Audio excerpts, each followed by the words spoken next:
At ayun mga boss, may nagbenta sa akin ng mga SSD.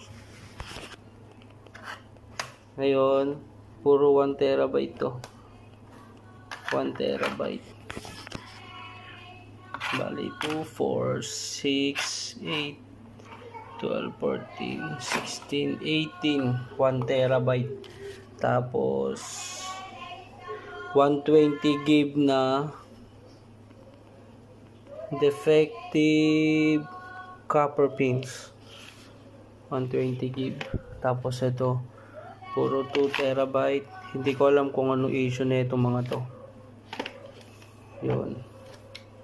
Benta ko na lang, papasa ko na lang din to ng mura. Hindi ko pa na-testo. Presyon nyo na lang mga boss. Nabili ko siya ng 300 isa.